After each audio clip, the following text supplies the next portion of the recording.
Hello everyone, आपका स्वागत है हमारे इस चैनल पर। आज मैं आपको बताऊंगी कि लेखांकन क्या होता है और लेखांकन की विशेषताएं क्या होती है, मतलब meaning of accounting and a feature of accounting. ये क्वेश्चन इंपॉर्टेंट है, एग्जाम में इसके फीचर या ऑब्जेक्टिव आपसे पूछे जाते हैं। तो जब भी आप क्वेश्चन स्टार्ट करो तो सबसे पहले आपको इसका इंट्रो देना होता है, उसके बाद आपको मीनिंग, उसके बाद डेफिनेशन लिखनी होती है। ठीक है, तो लिखने हैं आपको, इसकी इंट्रोडक्शन में आपको क्या लिखना है। लेखांकन के द्वारा व्यवसायिक लेन देनों एवं घटनाओं को मुद्रा के रूप में लिखा जाता है। मतलब कोई भी ऐसी ट्रांजैक्शन, कोई भी ऐसी घटना या कोई भी लेन देन जिसको मुद्रा के रूप में लिखा जाता है उसे हम क्या कहते हैं, लेखांकन कहते हैं। एक व्यवसायिक संस्था में जहां लेन देनों की संख्या बहुत अधिक होती है, व्यवसायी द्वारा उन समस्त लेन देनों को याद रखना बहुत कठिन होता है। अतः यह आवश्यक हो जाता है कि उन लेन देनों को पुस्तकों में लेखा कर दिया जाए। देखो, सोचने की बात है, जैसे एक व्यक्ति है, एक ही व्यक्ति सारा कार्य कर रहा है, एक ही व्यक्ति मैनेजर है, एक ही व्यक्ति, जैसे दुकान वाला होता है, फुटकर व्यापारी होता है, कोई भी दुकान वाला होता है, तो वो अपना सारा काम खुद हैंडल करता है, तो उसको मतलब इतनी मुश्किल नहीं आती सारी ट्रांजैक्शन को याद रखने में। लेकिन जब व्यवसाय क्या हो जाता है, बड़ा हो जाता है, व्यवसाय की क्रियाएं बहुत ज्यादा हो जाती है, तो उसमें क्या होता है, लेन देनों की संख्या भी बहुत ज्यादा हो जाती है। तो एक व्यक्ति सभी लेन देनों को याद नहीं रख पाता, इसलिए क्या है, हम लेखांकन का प्रयोग करते हैं ताकि उन लेन देनों को हम लिख सके और याद रख सके। अतः यह आवश्यक हो जाता है कि उन लेन देनों को पुस्तकों में लेखा कर लिया जाए। यदि लेन देनों को पुस्तकों में लेखा कर दिया जाता है तो व्यवसाय की वित्तीय विवरण बनाने में आसानी होती है। जैसे क्या होता है, व्यवसाय के लेन देन बहुत ज्यादा होती है, जब हम उनको अच्छी तरीके से लेखांकन के अनुसार लिख लेते हैं, सभी लेन देनों को एक रिकॉर्ड बना लेते हैं, तो जब हम उनका क्या कर लेते हैं, रिकॉर्ड बना लेते हैं, तो हम लास्ट में अपनी फाइनेंशियल पोजीशन का भी पता लगा सकते हैं और फाइनेंशियल स्टेटमेंट मतलब प्रॉफिट एंड लॉस का हमें पता लग जाता है, बैलेंस शीट हमारी कितनी है उसका भी हमें पता लग जाता है। वित्तीय विवरण व्यवसाय की लाभ हानि तथा आर्थिक स्थिति का सही चित्र प्रस्तुत करते हैं। अतः लेखांकन व्यवसाय की लाभदायकता और कार्यकुशलता को जानने का साधन है। इस अध्याय में लेखांकन की अवधारणा को विस्तृत रूप में प्रस्तुत किया गया है। ठीक है, आपको इंट्रोडक्शन इसका समझ आ गया। उसके बाद हम इसका मीनिंग करेंगे। मीनिंग क्या होता है, लेखांकन से अभिप्राय ऐसी लेखा प्रणाली से है जिसके अंतर्गत व्यवसाय से संबंधित सूचनाओं को, वित्तीय लेन देनों तथा घटनाओं को मौद्रिक रूप में लिखा जाता है। जितने भी लेन देन होते हैं व्यवसाय के अंदर, जितने भी घटनाएं होती है, जितने भी ट्रांजैक्शन होती है, जब हम उन्हें मुद्रा के रूप में लिखते हैं तो उन्हें हम क्या कहते हैं, लेखांकन कहते हैं। ठीक है, यह एक ऐसी कला है जिसमें व्यवसायिक लेन देनों का लेखा, सबसे पहले हम क्या करते हैं, उसको लिखते हैं, उसके बाद क्या करते हैं, उसका वर्गीकरण करते हैं, उसके बाद उसका सारांश तैयार किया जाता है। लेखांकन को व्यवसाय की भाषा कहा जाता है क्योंकि इसके द्वारा ही व्यवसाय में रुचि रखने वाले विभिन्न पक्षकारों को व्यवसायिक परिणामों से अवगत किया जाता है। जब हम क्या करते हैं, सभी ट्रांजैक्शन का अच्छे से लेखा करते हैं, उनका वर्गीकरण करते हैं और सारांश तैयार करते हैं, तो वो किसमें हेल्प करता है, जितने भी पक्षकार है, जितने भी व्यवसाय में इंटरेस्ट रखने वाली पार्टीज है, उनको क्या है, व्यवसाय से अवगत कराते हैं कि व्यवसाय किस स्थिति में चल रहा है, व्यवसाय को लाभ हो रहा है, हानि हो रही है, कितनी उसकी एसेट है, कितनी लायबिलिटी है, सब चीजों से अवगत कौन कराता है, लेखांकन कराता है। लेखांकन कुछ निश्चित नियमों और प्रमापों पर आधारित होता है। जैसे हर एक चीज के नियम और कुछ न कुछ प्रमाप निश्चित होते हैं, इसी तरह लेखांकन के भी बहुत सारे नियम होते हैं, बहुत सारे स्टैंडर्ड होते हैं। आगे हम इनका डिस्कशन करेंगे। ठीक है, जिससे व्यवसाय की सही वित्तीय स्थिति की जानकारी प्राप्त की जाए। उन नियमों के अकॉर्डिंग ही, उन स्टैंडर्ड्स के अकॉर्डिंग ही हमें अपने लेखांकन और लेन देनों का लेखा करना पड़ता है। व्यवसाय में हित रखने वाले विभिन्न पक्षकार जैसे विनियोगकर्ता, लेनदार, प्रबंधक, कर अधिकारी, सरकारी वित्तीय संस्थाएं आदि लेखांकन के माध्यम से ही, मतलब जिनको भी व्यवसाय से संबंधित कोई भी सूचना जाननी है, वो इन लेन देनों को और इन लेन देनों की सभी जानकारी किससे प्राप्त कर सकता है, लेखांकन से प्राप्त कर सकता है। ठीक है, तो आपको इंट्रो में क्या लिखना है, इंट्रोडक्शन में आपको मैंने बताया कि लेन देनों को, जिन लेन देनों को हम मुद्रा के रूप में लिखते लिखते हैं उनको हम लेखांकन कहते हैं। अगर व्यवसाय छोटा होता है तो हम उन सभी लेन देनों को लिख सकते हैं, और या मतलब लिखने की जरूरत नहीं होती, उनको हम ऐसे ही याद कर सकते हैं। लेकिन जैसे जैसे व्यवसाय बढ़ता जाता है, व्यवसाय की क्रियाएं बढ़ती जाती है और व्यवसाय में घटनाओं बढ़ जाती है, लेन देन बढ़ जाते हैं, तो हमें उनको लिखने की आवश्यकता होती है, क्योंकि हम सभी लेन देनों को याद नहीं रख पाते। तो इसलिए हमें लेखांकन का जन्म हुआ। उसके बाद इसकी मीनिंग में मैंने आपको बता दिया कि जितनी भी घटनाओं को हम मौद्रिक रूप में लिखते हैं उन्हें वो क्या कहते हैं, लेखांकन कहते हैं। इसमें हम जितने भी लेन देन होते हैं उनका लेखा करते हैं, वर्गीकरण करते हैं और सारांश तैयार करते हैं। और जितनी भी इंटरेस्टेड पार्टीज होती है, जितनी भी व्यवसाय से संबंधित पार्टीज होती है, उनको जो भी इंफॉर्मेशन चाहिए वो लेखांकन में से प्राप्त कर सकते हैं। ठीक है, इससे हमें अपनी वित्तीय स्थिति का और फाइनेंशियल पोजीशन का क्या है पता लगता है। ये आपका उसका मीनिंग हो गया, इंट्रोडक्शन हो गया, उसका मीनिंग हो गया। उसके बाद डेफिनेशन आपको ये वाली याद करनी है, American accounting association. American accounting association, आप इंग्लिश में चाहे तो इंग्लिश में डेफिनेशन याद कर सकते हो, हिंदी में चाहे हिंदी में कर सकते हो। तो फर्स्टली आपको इसका मैं बताती हूँ, अकाउंटिंग इज द प्रोसेस, कि अकाउंटिंग क्या है, प्रक्रिया जिसमें हम क्या करते हैं, आइडेंटिफाइंग करते हैं, किसको, मेजरिंग करते हैं, and communicating economic information to permit inform judgement and a decision by the user of for the information.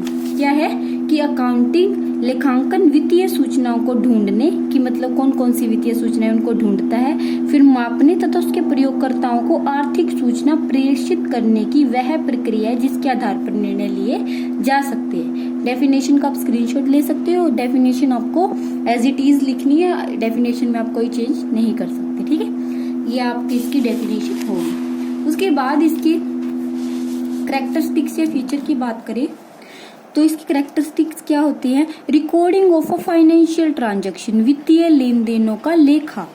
लेखांकन की सबसे महत्व, मैंने बताया ना आपको, वित्तीय लेन देन मतलब जिनको हम मुद्रा के रूप में माप सकते हैं।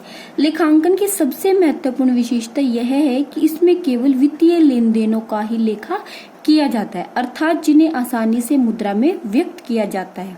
इसके विपरीत जिन लेन देनों को मुद्रा के रूप में व्यक्त नहीं किया जाता उनका हम लेखांकन नहीं करते। मतलब बहुत सारी ट्रांजैक्शन और बहुत सारे लेन देन या बहुत सारी घटनाएं ऐसी होती है जिनकी वजह से हमारे बिजनेस पर तो इफेक्ट होता है, लेकिन हम उनको रिकॉर्ड नहीं करते।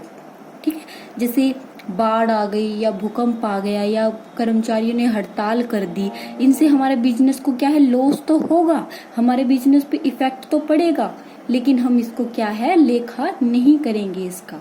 हम केवल उन्हीं ट्रांजैक्शन, उन्हीं घटनाओं, उन्हीं लेन देनों का लेखा करेंगे जिनको हम क्या है, मुद्रा के रूप में व्यक्त कर सकते हैं। ठीक है, उदाहरण के लिए यदि व्यवसाय के कर्मचारियों द्वारा हड़ताल कर दी जाती है तो इसका कोई लेखा नहीं किया जाएगा। इससे व्यवसाय पर तो फर्क पड़ेगा, इस पर तो इफेक्ट पड़ेगा, लेकिन हम इसकी ट्रांजैक्शन लेखांकन में नहीं करेंगे, क्योंकि इसके फलस्वरूप व्यवसाय को होने वाली हानि को मुद्रा के रूप में हम क्या है, इसमें व्यक्त नहीं कर सकते। इसके फलस्वरूप व्यवसाय को होने वाली हानि को मुद्रा के रूप में व्यक्त नहीं किया जा सकता, अतः व्यवसाय की पुस्तकों में इसका कोई लेखा नहीं किया जाएगा। इसी तरह यदि आग लग जाने से जो माल की हानि होगी उसका भी हम लेखा नहीं करेंगे। ठीक है, सिर्फ उनका लेखा करेंगे जिनको हम क्या है, मुद्रा के रूप में व्यक्त कर सकते हैं। तो फर्स्ट पॉइंट आपको क्या लिखना है, वित्तीय लेन देनों का लेखा, recording of a financial transaction. Second point है लेखांकन कला एवं विज्ञान के रूप में, accounting as an art and science. किसी कार्य को सुंदर रूप में प्रस्तुत करना कला कहलाता है। लेखांकन में कला से आशय पूर्व निर्धारित उद्देश्यों की प्राप्ति से है। व्यवसाय का शुद्ध लाभ एवं वित्तीय स्थिति ज्ञात करने के लिए लेखांकन व्यावसायिक लेन देनों में से वित्तीय प्रकृति के लेन देनों की पहचान करके उनका लेखांकन करने, उनका वर्गीकरण करने, सारांश तैयार करने की क्या है, कला। तो क्या बोला गया है कि लेखांकन जो है हमारा वो कला भी है, विज्ञान भी है। कला क्यों है, क्योंकि कला में हम क्या करते हैं, जितने भी हमारे लेन देन होते हैं, बहुत सारे लेन देन होते हैं व्यवसाय के, उन लेन देनों में से हम वित्तीय प्रकृति के लेन देन, मतलब वे लेन देन जिनको हम मुद्रा के रूप में व्यक्त कर सकते हैं, मतलब वित्तीय प्रकृति के लेन देनों की हम क्या करते हैं, पहचान करते हैं। उसके बाद उनका क्या करते हैं, वर्गीकरण करते हैं और उसके बाद सारांश तैयार करते हैं। मतलब क्या है, सब कुछ क्या है, सिस्टमैटिक वे में चलता है। तो ये क्या है, एक कला इसलिए है। उसके बाद इसलिए लेखांकन एक कला है। लेखांकन को विज्ञान क्यों कहा गया है, क्योंकि जैसे हर सब्जेक्ट के या हर बहुत सारी चीजें होती है जो क्या होती है, नियम पे और प्रमापों पे आधारित होती है। इसी तरह क्या है, साइंस में जितनी भी चीजें होती है वो उनका कुछ ना कुछ क्या होता है, नियम होता है, कुछ ना कुछ स्टैंडर्ड होती है। इसी तरह लेखांकन के भी कुछ निश्चित नियम और सिद्धांत होते हैं, इसलिए इसे क्या कहा गया है, विज्ञान कहा गया है। ठीक है, फर्स्ट पॉइंट समझ आ गया, वित्तीय लेन देनों का लेखा करना। उसके बाद लेखांकन कला एवं विज्ञान के रूप में। थर्ड पॉइंट है हमारा मुद्रा के रूप में लेखांकन। देखो, मुद्रा के रूप में लेखांकन से आप क्या समझते हो, accounting in terms of money. देखो, जैसे अगर आप ये बोलो कि मैंने 10 कुर्सियां खरीदी, तो इसमें हमें पता तो नहीं चला वो 10 कुर्सियां आपने कितने की खरीदी है। मैंने 10 मेज खरीदी, 10 कॉपी खरीदी, ये इससे आप कुछ समझ नहीं आ रहा कि आपको कितने प्राइस में वो चीजें मिली है। अगर मैं बोलूं कि मैंने 10 कुर्सियां 1000 रुपए में खरीदी, तो वो 1000 उसको हम लिख सकते हैं। तो मतलब जिन ट्रांजैक्शन को हम लिख सकते हैं उनको ही हम क्या है, लेखांकन में लिखेंगे। फॉर एग्जाम्पल देखो, मीनिंग समझो पहले इसका। लेखांकन में केवल उन्हीं लेन देनों को पुस्तकों में लिखा जाता है जिन्हें मुद्रा के रूप में मापा जा सकता है। उदाहरण फलस्वरूप, यदि एक व्यापारी के पास 200 एकड़ भूमि है, ठीक, इससे कोई पता तो नहीं लगा हमें कि वो 200 एकड़ भूमि कितने पैसे की, इससे हमें पता तो नहीं लगा कि वो जो 200 एकड़ भूमि है वो कितने पैसे की है। 15 मेज, 300 कुर्सियां, 20 टन कच्चा माल, इन्हें मुद्रा के में मापे बिना इसका लेखा नहीं किया जा सकता। यदि हम इसे मुद्रा के रूप में माने तो 8 लाख की भूमि, 4500 की मेजें, मतलब क्या है, जब हम इनका प्राइस हमें पता लगेगा तभी हम इन लेन देनों को क्या है, लिख सकते हैं। ठीक है, इनका प्राइस जब हमें पता लगेगा तभी हम उनको लिख सकते हैं। जैसे हम कहे कि जो 200 एकड़ भूमि है वो 8 लाख की है, हमारी 300 मेजें वो 800 रुपए की है। जब हमें उनका पैसे का पता लगेगा तभी हम उनका लेखा करेंगे। उसके बाद हमारा फोर्थ पॉइंट आता है लेखांकन एक प्रक्रिया के रूप में। Accounting as a process. लेखांकन कार्य एक निश्चित प्रक्रिया के अंतर्गत किया जाता है जिनका वर्णन इस प्रकार है। आइडेंटिफिकेशन ऑफ अ ट्रांजैक्शन, मतलब एक प्रोसेस होता है अकाउंटिंग का, उस प्रोसेस के अकॉर्डिंग ही हमें क्या होता है, पूरा कार्य करना होता है। सबसे पहला जो पॉइंट है वो क्या है, आइडेंटिफिकेशन ऑफ अ ट्रांजैक्शन, व्यवहारों की पहचान। बहुत सारे लेन देन होते हैं, उन सभी लेन देनों में से हमें क्या है, जो वित्तीय प्रकृति के होते हैं, मतलब जिन्हें हम मुद्रा के रूप में लिख सकते हैं, उन लेन देनों की हम पहले क्या करते हैं, सबसे पहले उन लेन देनों की पहचान करते हैं। सेकंड, फिर हम क्या करते हैं, उनकी रिकॉर्डिंग करते हैं।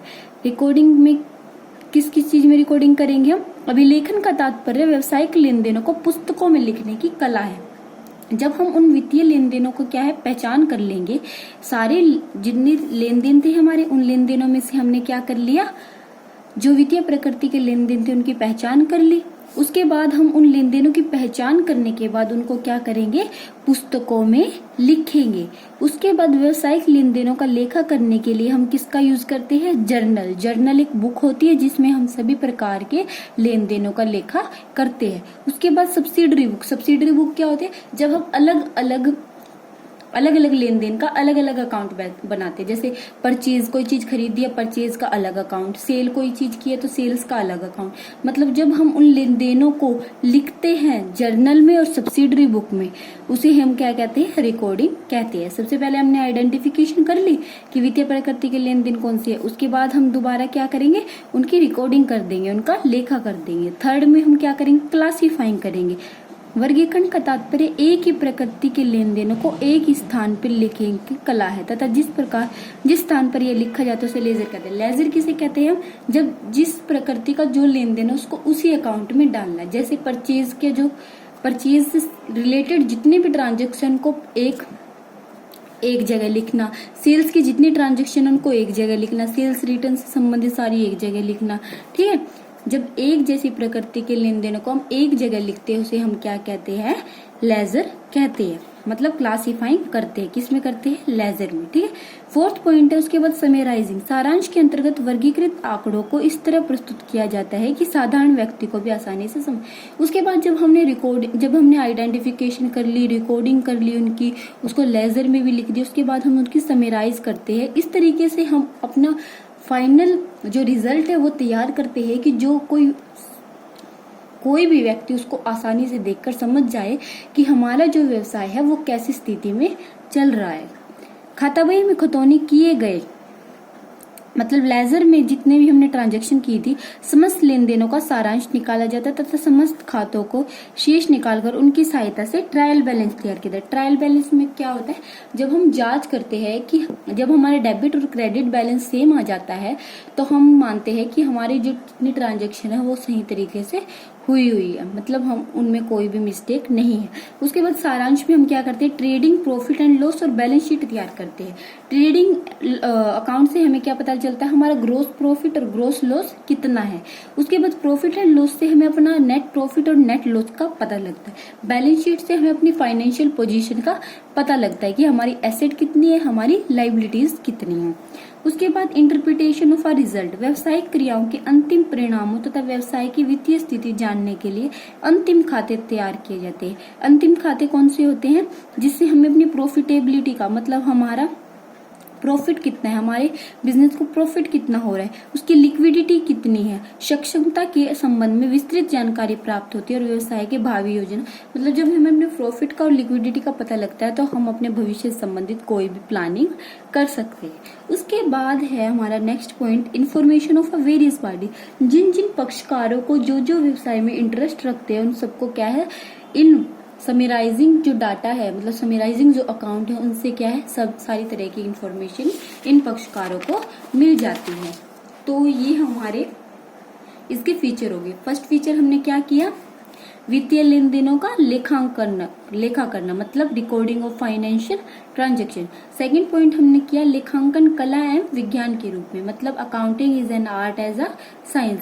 थर्ड पॉइंट हमने किया मुद्रा के रूप में लेखांकन, accounting in a terms of money.